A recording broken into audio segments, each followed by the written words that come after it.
This is a story written by Leo Tolstoy and translated by L. and Muad. The Coffee House of Surat. Listening to the short stories is one of the best ways how to learn English. Thank you. The Coffee House of Surat.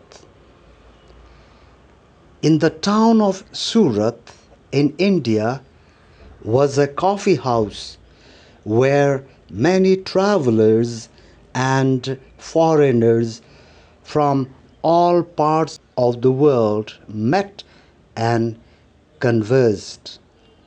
One day, a learned Persian theologian visited this coffee house. He was a man who had spent his life studying the nature of the deity and reading and writing books upon the subject.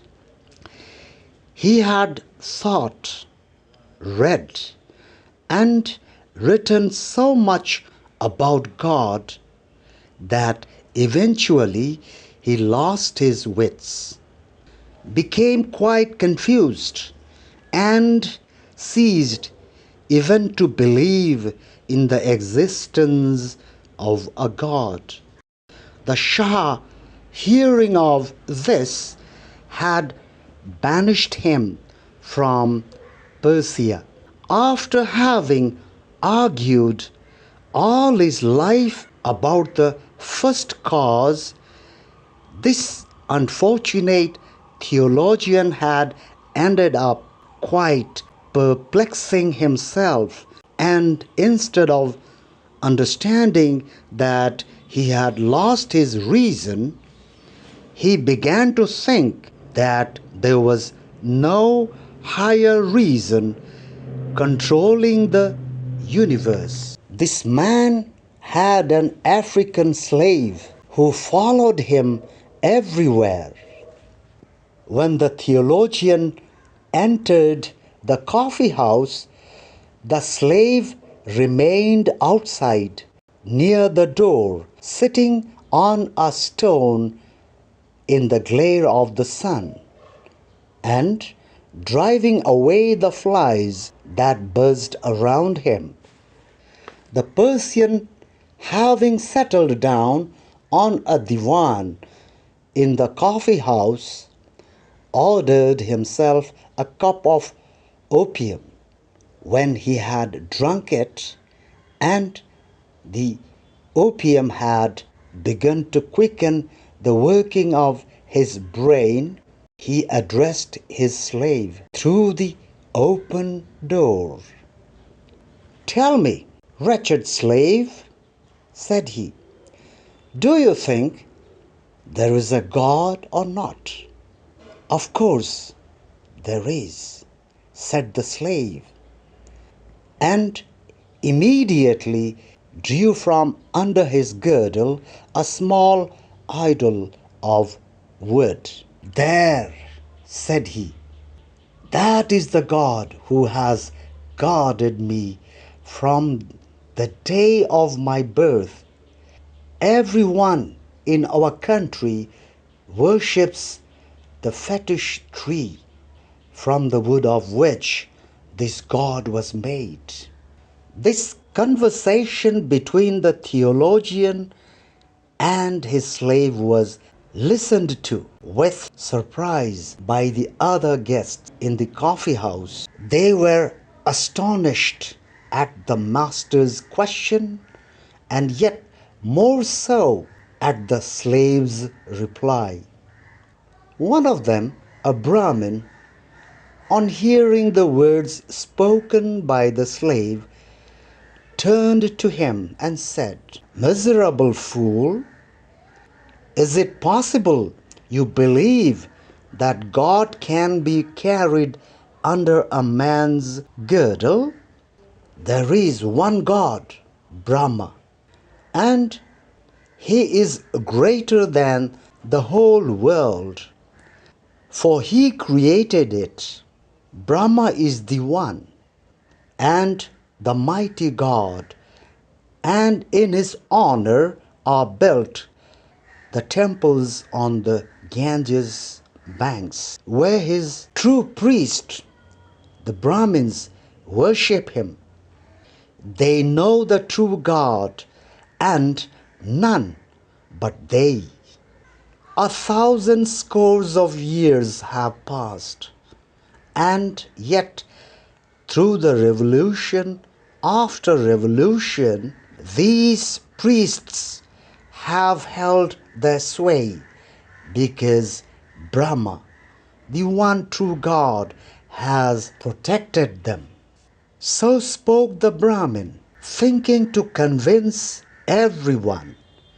But a Jewish broker who was present replied to him and said, "No, the temple of the true God is not in India. Neither does God protect the Brahmin caste. The true God is not the God of the Brahmins, but of Abraham, Isaac, and Jacob. None does he protect but his chosen people, the Israelites. From the commencement of the world, our nation has been beloved of him, and ours alone. If we are now scattered over the whole earth, it is but to try us, for God has promised that he will one day gather his people together in Jerusalem.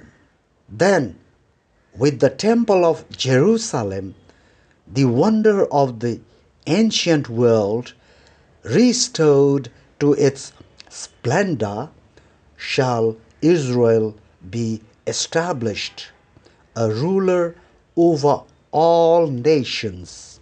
So spoke the Jew, and burst into tears. He wished to say more, but an Italian missionary who was there interrupted him. "What you are saying is untrue," said he to the Jew. "You attribute injustice to God.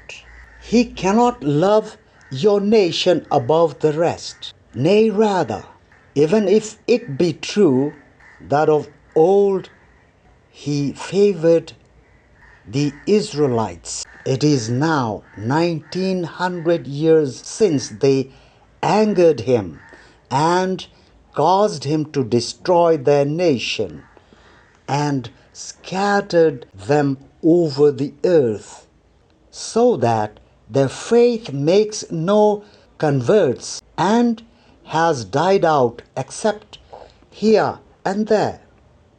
God shows preference to no nation, but calls all who wish to be saved to the bosom of the Catholic Church of Rome, the one outside whose borders no salvation can be found." So spoke the Italian.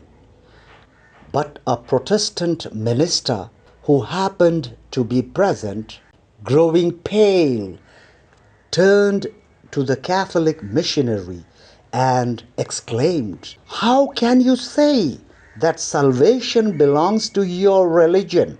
Those only will be saved who serve God according to the gospel, in spirit and in truth, as bidden by the word of Christ." Then a Turk, an office holder in the custom house at Surat, who was sitting in the coffee house smoking a pipe, turned with an air of superiority to both the Christians. "Your belief in your Roman religion is vain," said he. "It was superseded 1200 years ago by the true faith, that of Muhammad.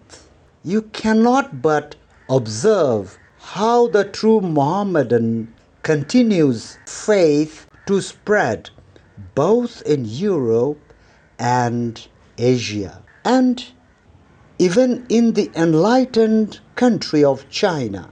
You say yourselves that God has rejected the Jews, and as a proof, you quote the fact that the Jews are humiliated and their faith does not spread. Confess then the truth of Mohammedanism, for it is triumphant and spreads far and wide.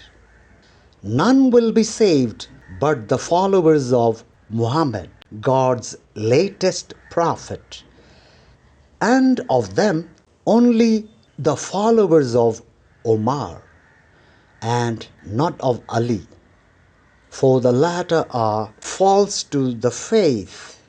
On this, the Persian theologian, who was of the sect of Ali, wished to reply, but by this time a great dispute had arisen among all the strangers of different faiths and creeds present. There were Abyssinian Christians, Lamas from Tibet, Ismailians, and fire worshippers. They all argued about the nature of God and how he should be worshipped. Each of them asserted that in his country alone was the true God known and rightly worshipped.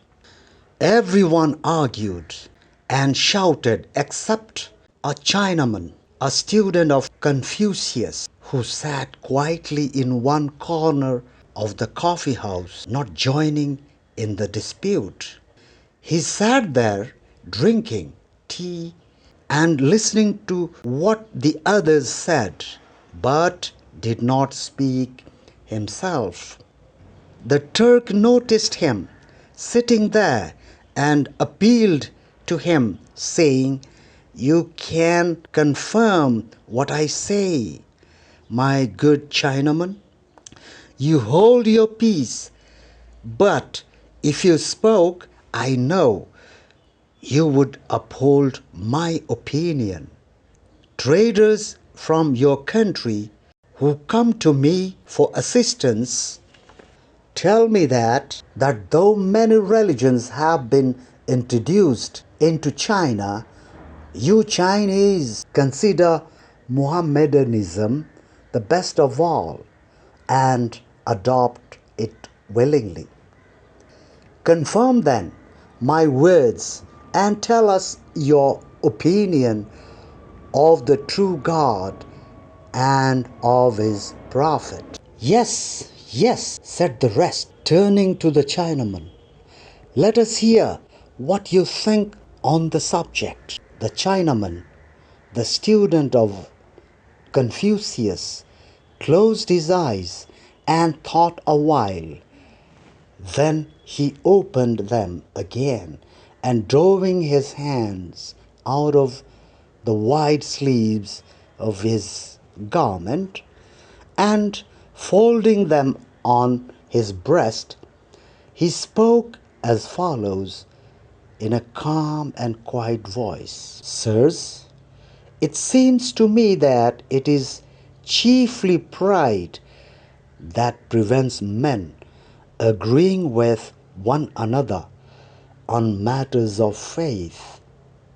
If you care to listen to me, I will tell you a story which will explain this by an example.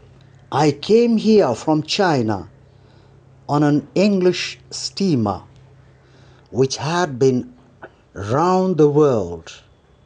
We stopped for fresh water and landed on the east coast of the island of Sumatra. It was midday, and some of us, having landed, sat in the shade of some coconut palms by the seashore not far from a native village. We were a party of men of different nationalities. As we sat there, a blind man approached us. We learnt afterwards that he had gone blind from gazing too long and too persistently at the sun, trying to find out what it is in order to seize its light. He strove a long time to accomplish this, constantly looking at the sun, but the only result was that his eyes were injured by its brightness, and he became blind. Then he said to himself, "The light of the sun is not a liquid, for if it were a liquid, it would be possible to pour it from one vessel into another, and it would be moved like water by the wind. Neither is it fire, for if it were fire, water would extinguish it. Neither is light a spirit, for it is seen by the eye, nor is it a matter, for it cannot be moved. Therefore, as the light of the sun is neither liquid, nor fire, no spirit, no matter, it is nothing." So he argued, and as a result of always looking at the sun and always thinking about it, he lost both his sight and his reason. So he argued, and as a result of always looking at the sun and always thinking about it, he lost both his sight and his reason. And when he went quite blind, he became fully convinced that the sun did not exist. With this blind man came a slave, who, after placing his master in the shade of a coconut tree, picked up a coconut from the ground and began making it into a night light. He twisted a wick from the fiber of the coconut, squeezed oil from the nut into the shell, and soaked the wick in it. As the slave sat doing this, the blind man sighed and said to him, "Well, slave, was I not right when I told you there is no sun? Do you see how dark it is? Yet people say there is a sun. But if so, what is it?" "I do not know what the sun is," said the slave. "That is no business of mine. But I know what light is. Here I have made a night light, by the help of which I can serve you and find anything I want in the hut." And the slave picked up the coconut shell, saying, "This is my son." A lame man with crutches, who was sitting nearby, heard these words and laughed. "You have evidently been blind all your life," said he to the blind man, "not to know what the sun is. I will tell you what it is. The sun is a ball of fire, which rises every morning out of the sea and goes down again among the mountains of our island each evening. We have all seen this, and if you had had your eyesight, you too would have seen it. A fisherman who had been listening to the conversation said, "It is plain enough that you have never been beyond your own island. If you were not lame, and if you had been out as I have in a fishing boat, you would know that the sun does not set among the mountains of our island, but as it rises from the ocean every morning, so it sets again in the sea every night. What I am telling you is true, for I see it every day with my own eyes." Then an Indian who was of our party interrupted him by saying, "I am astonished that a reasonable man should talk such nonsense. How can a ball of fire possibly descend into the water and not to be extinguished? The sun is not a ball of fire at all. It is the deity named Deva, who rides forever in a chariot round the golden mountain Meru. Sometimes the evil serpents Raghu and Ketu attack Deva and swallow him. Sometimes the evil some, sometimes the evil serpent Rahu and Ketu attack Deva and swallow him. And then the earth is dark. But our priests pray that the deity may be released, and then he is set free. Only such ignorant men as you, who have never been beyond their own island, can imagine that the sun shines for their country alone." Then the master of an Egyptian vessel who was present spoke in his turn. "No, no," said he, "you also are wrong.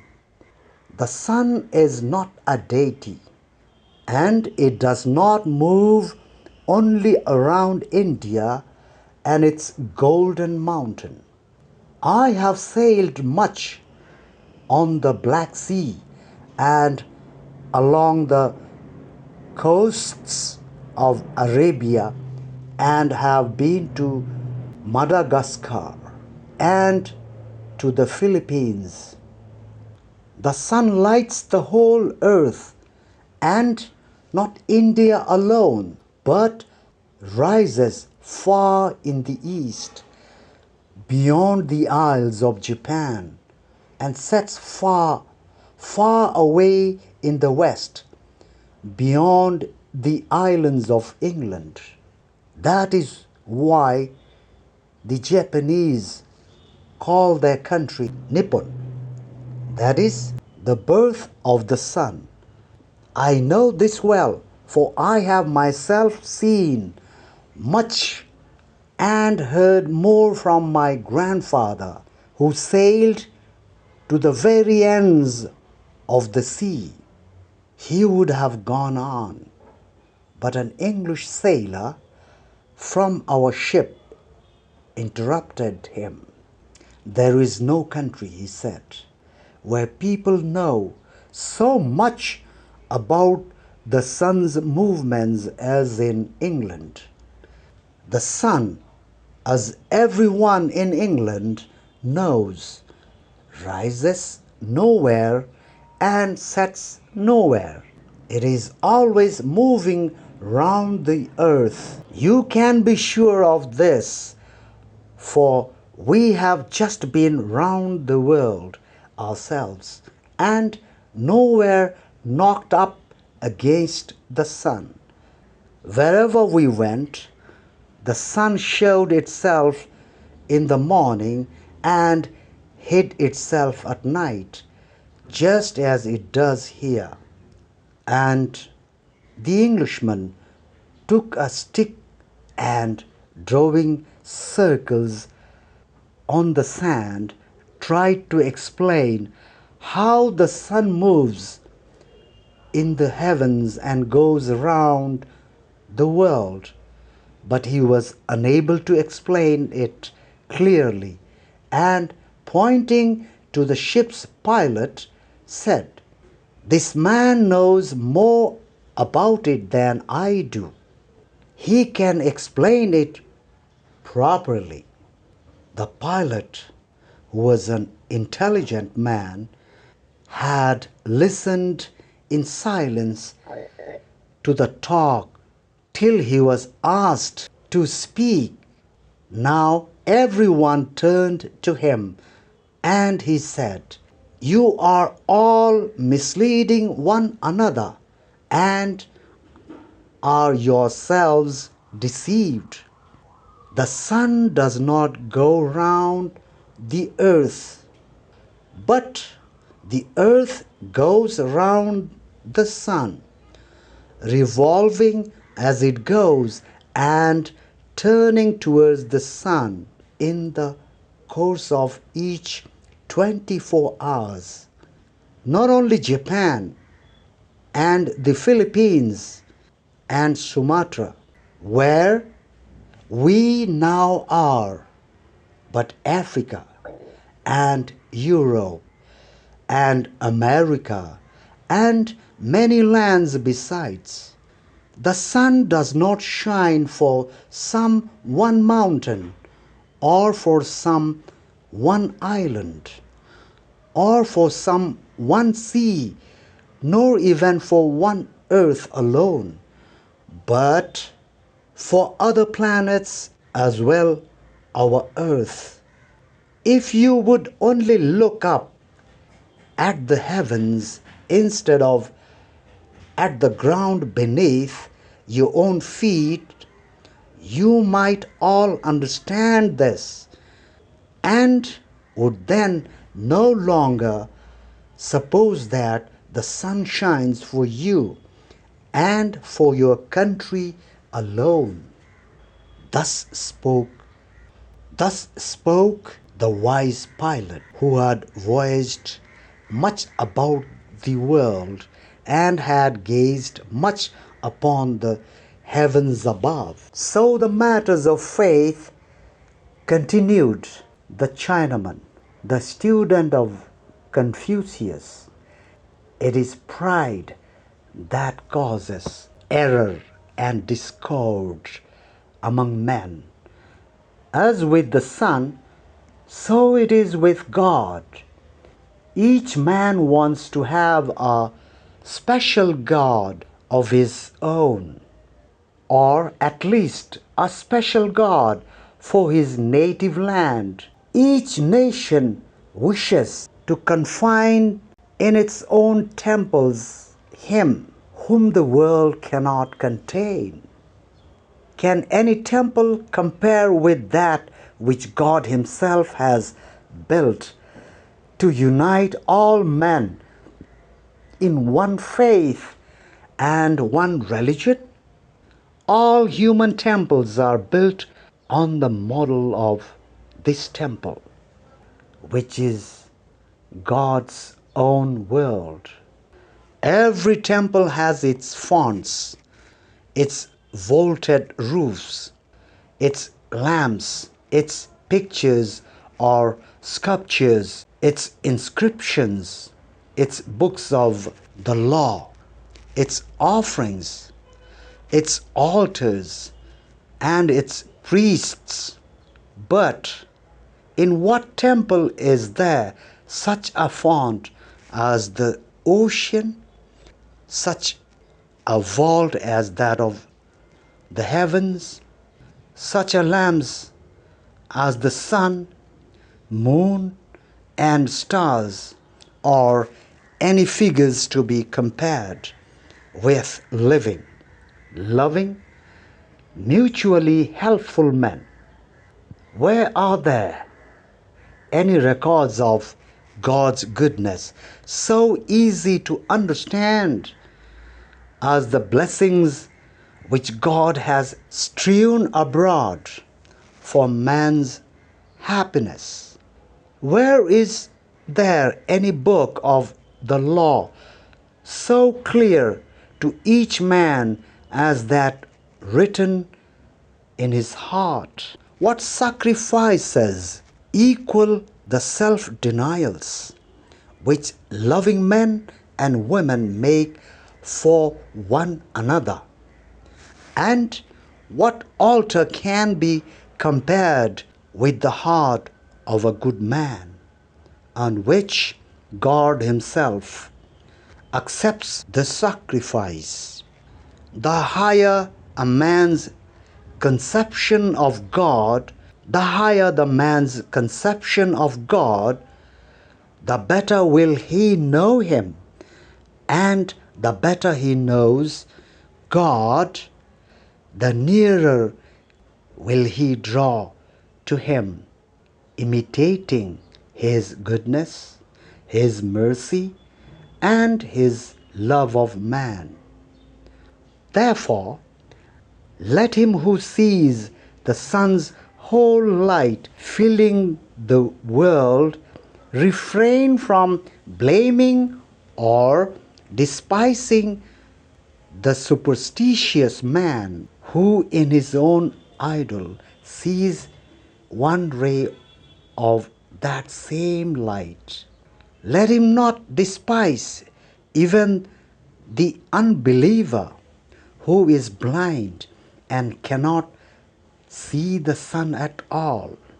So spoke the Chinaman, the student of Confucius, and all who were present in the coffee house were silent and disputed no more as to whose faith was the best. 1893. I have taken this content from wikisource.org